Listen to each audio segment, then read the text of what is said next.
Romeo के नाम संत पौलुस का पत्र अध्याय 10।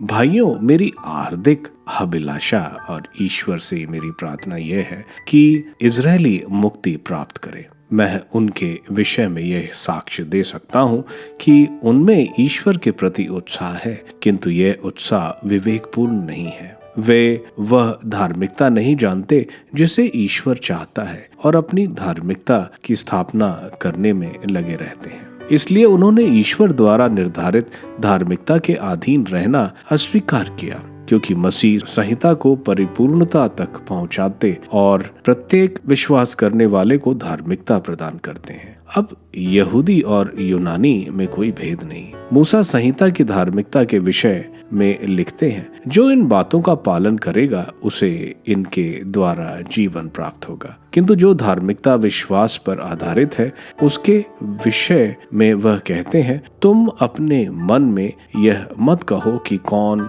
स्वर्ग जाएगा, अर्थात मसीह को नीचे ले आने के लिए, अथवा कौन अधोलोक में उतरेगा, अर्थात मसीह को मृतकों में से ऊपर ले आने के लिए। किंतु धर्म ग्रंथ क्या कहता है? वचन तुम्हारे पास ही है, वह तुम्हारे मुख में और तुम्हारे हृदय में है। यह विश्वास का वह वचन है जिसका हम प्रचार करते हैं। क्योंकि यदि आप लोग मुख से स्वीकार करते हैं कि ईसा प्रभु है और हृदय से विश्वास करते हैं कि ईश्वर ने उन्हें मृतकों में से जिलाया, तो आपको मुक्ति प्राप्त होगी। हृदय से विश्वास करने पर मनुष्य धर्मी बनता है और मुख से स्वीकार करने पर उसे मुक्ति प्राप्त होती है। धर्म ग्रंथ कहता है, जो उस पर विश्वास करता है उसे लज्जित नहीं होना पड़ेगा। इसलिए यहूदी और यूनानी में कोई भेद नहीं है। सबका प्रभु एक ही है। वह उन सब के प्रति उदार है जो उसकी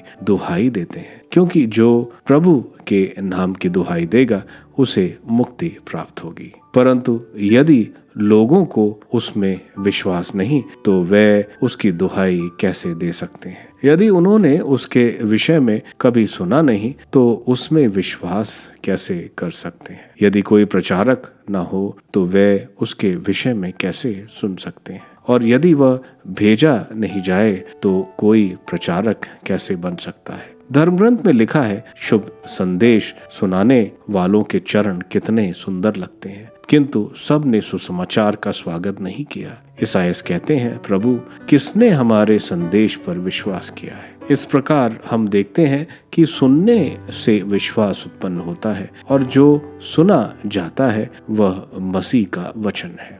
अब मैं यह पूछता हूँ, क्या उन्होंने सुना नहीं? उन्होंने अवश्य सुना है, क्योंकि उनकी वाणी समस्त संसार में फैल गई है और उनके शब्द पृथ्वी के सीमांतों तक। मैं फिर पूछता हूँ, क्या इज़राइल ने वह संदेश नहीं समझा? मैं पहले मूसा के ये शब्द दोहराता हूँ, मैं एक ऐसे राष्ट्र के प्रति जो राष्ट्र नहीं है तुम में ईर्ष्या उत्पन्न करूंगा, और एक मूर्ख राष्ट्र के प्रति तुम में क्रोध उत्पन्न करूंगा। ईसायास निर्भीकता से ये कहते हैं, जो मुझे नहीं खोजते थे उन्होंने मुझे पाया, और जो मेरे विषय में प्रश्न नहीं पूछते थे उन पर मैंने अपने को प्रकट किया। और वह इज़राइल से कहते हैं, आज्ञा न मानने वाली एवं विद्रोही प्रजा की ओर मैं दिन भर अपने हाथ फैलाए रहा।